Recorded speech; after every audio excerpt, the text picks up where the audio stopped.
What's up, guys? This is One from Cosmic Fury, and on this episode, I'll be reviewing Old Man Logan, issue number one.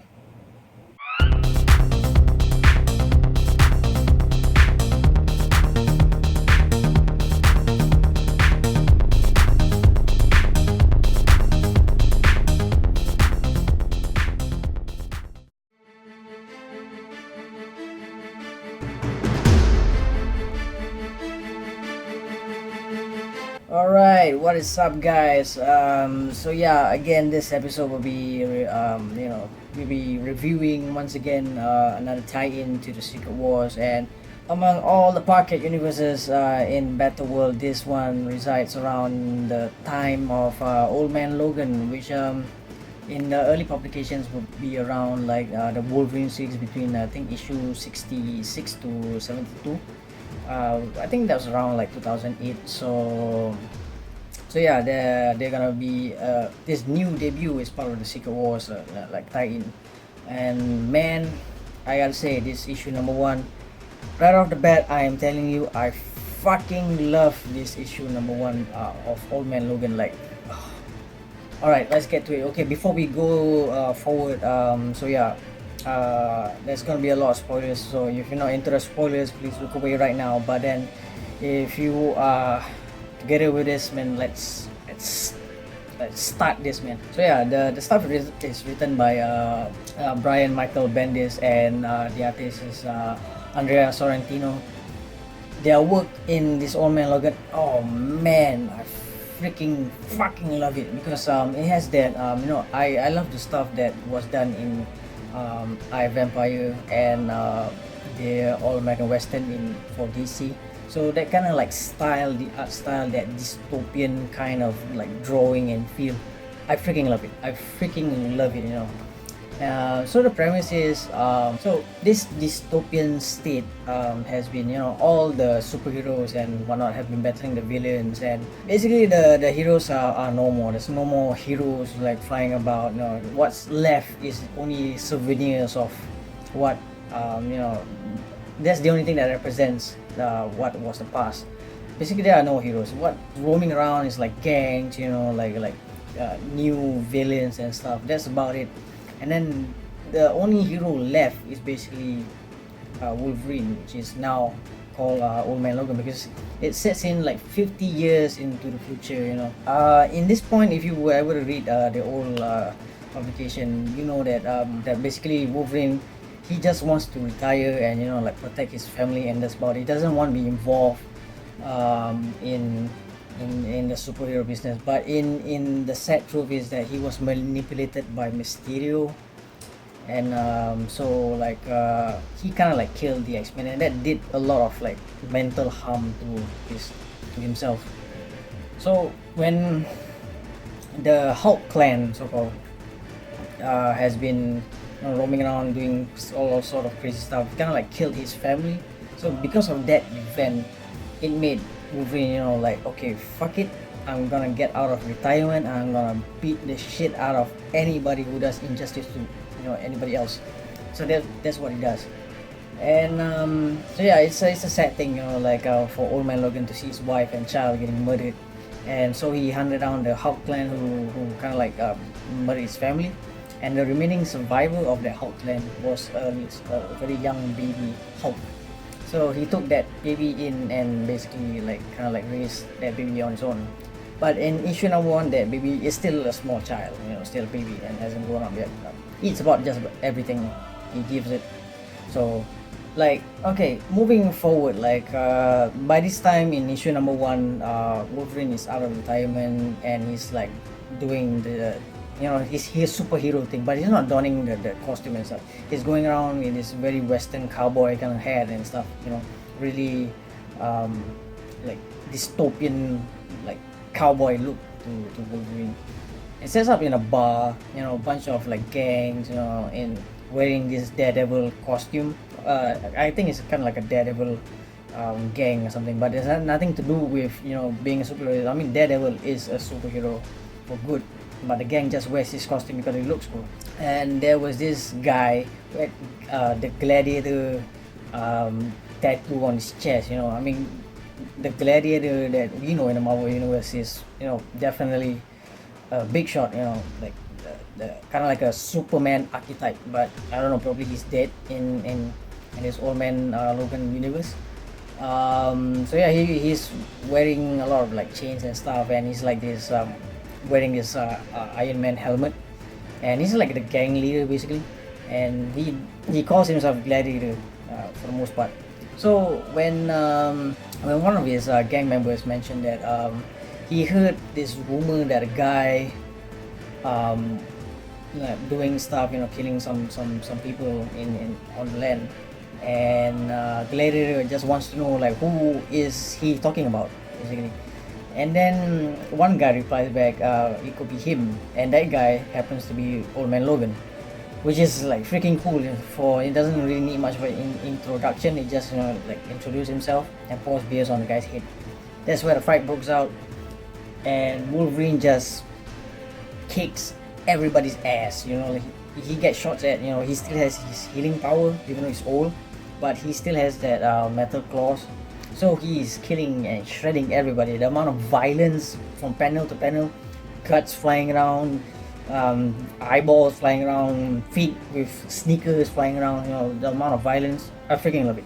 I freaking love how they did the panels. Like from panel to panel, like I said, the violence that went through, man, I freaking love it. Like I would say like throughout all the releases so far, the issue number one, this is one I like has the most action and gritty action, which I freaking love it.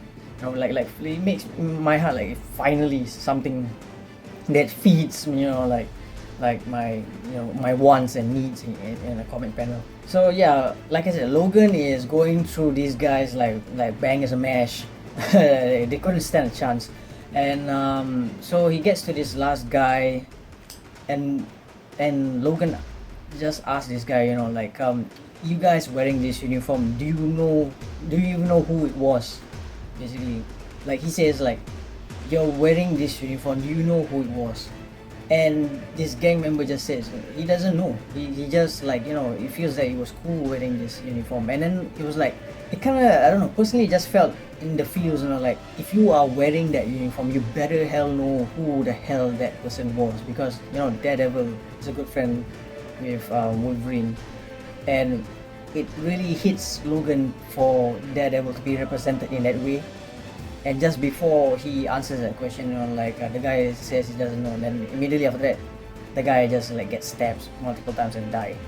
And like, wow, like Wolverine is out there to kick some major ass, man, which is, I fucking love it. I don't know how many times I'm gonna say it, but yeah, fucking love it.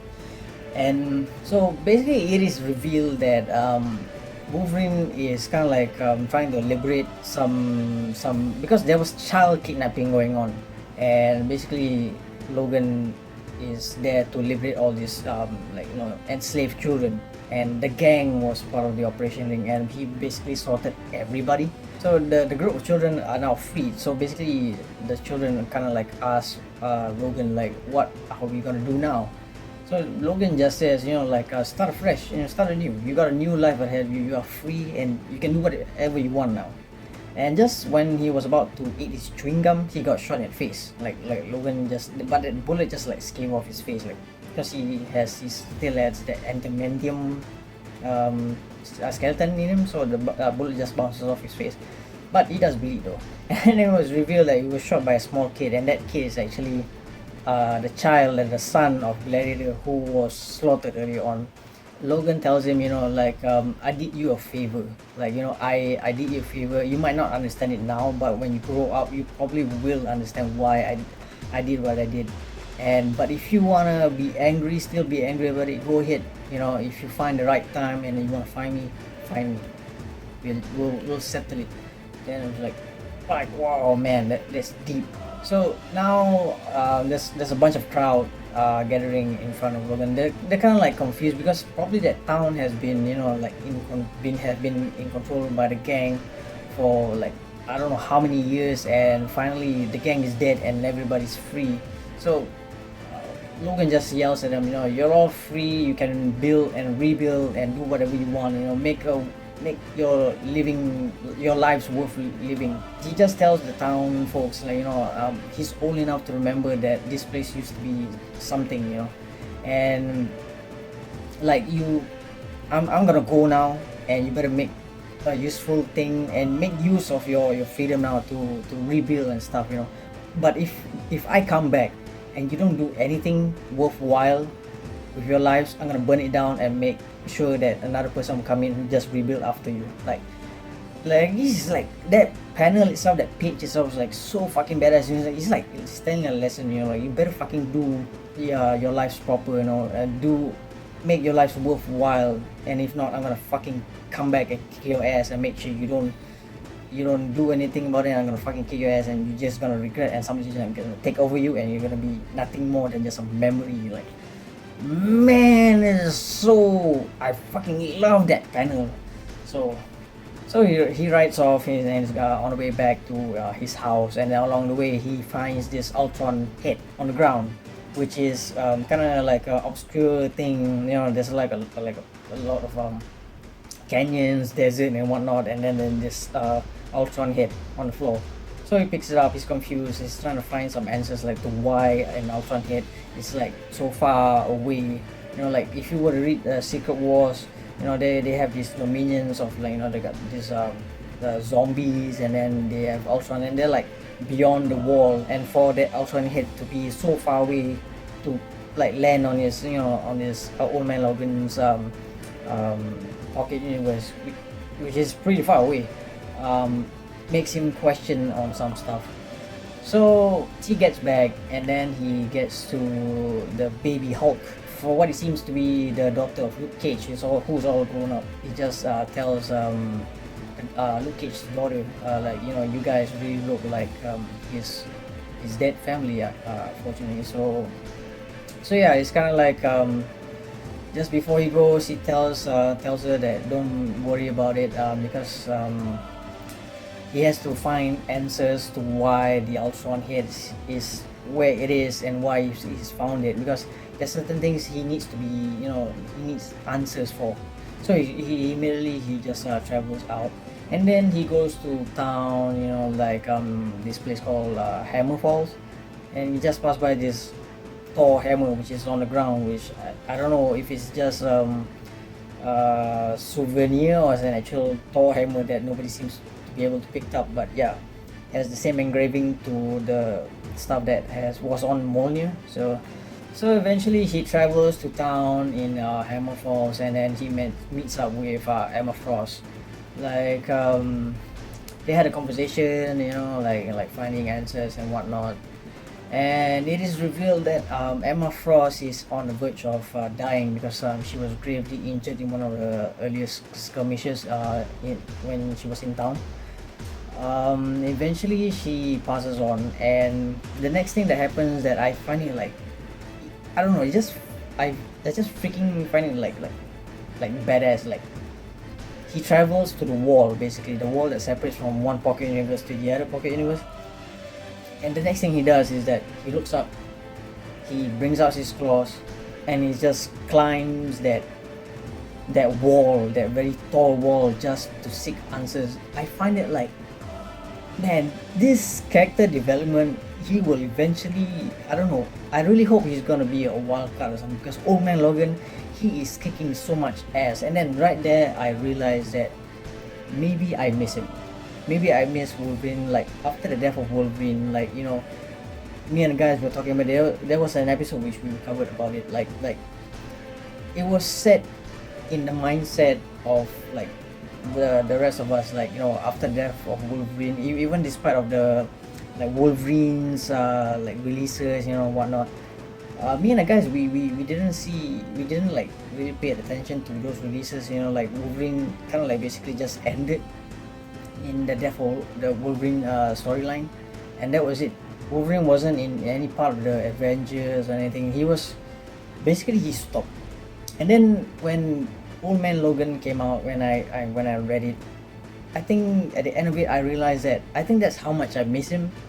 Like, seeing him return in this version, despite of like he not donning the classic costume, but this version of Old Man Logan is so like fuck, man, that's how badass he was then, and then he's still a badass now. And like Michael Bendis is like fucking like, I can foresee the character development for Old Man Logan being super awesome. I really am in anticipating for issue number 2 right now. So I don't know, throughout this whole video, if you notice that I fucking love this issue, like seriously, like um the character development for Old Man Logan is like, you know, he is back with a lot of like anger. He is back to don some justice on villain's ass, and he's going about it, you know, being fucking raw. And you know, like he is not representing the X-Men, he's not representing Avengers, he's not representing Wolverine, he's representing justice, which is like, man, I freaking love the concept. Like, there's a lot of cursing going on in this movie because I really sincerely love this issue number 1, and definitely one of my favorites for the tie-ins for Secret Wars. Like, I mean, if you don't read the old releases in 2008, that's okay, but this is a good introductory to the Old Man Logan series. So I really recommend anybody out there to catch it, because like, man, I got a feeling this is gonna be one of the better tie-ins for Secret Wars, man. Old Man Logan, like freaking, man, he is so freaking badass. Like the color palettes, the panels, the violence, like, oh my god, the amount of, it's like, yeah, I really miss him, because seeing him back in action in this manner, wow, yes. So yeah, like right now on Comixology, if you want to get it digitally, it's gonna, I think it's going about like $4.99 USD. So I think on retail some of these shops have been sold out, so I'm not really sure when is the next print gonna arrive. But so yeah, if you want to get into the Old Man Logan series, or you want to get into one of the tie-ins, you're not sure where to start, Old Man Logan is definitely, you know, a pick. You know, I highly recommend, because it's freaking awesome. And if you miss Wolverine, you know, after the death of Wolverine's storyline, and then you haven't catch up anything Wolverine related, this is a good time to, you know, get back to him. And so yeah, that's like I really recommend this read. So pretty much, yeah, like the drawing, I freaking love the drawing, I freaking love the coloring, I fucking love the plot and the story so far in issue number 1, which is damn so good. And the pacing is good. It shows the dire situation in this dystopian state. There are no more superheroes, and the only one walking right now is only Old Man Logan. So I mean, apart from Emma Frost, who basically died. So yeah, I highly recommend you to check out, you know, Old Man Logan issue number 1. And so yeah, pretty much this is my review and my excitement for issue number 1. So yeah, check it out. So this is one more Cosmic Fury. Like, comment, and subscribe. Cheers.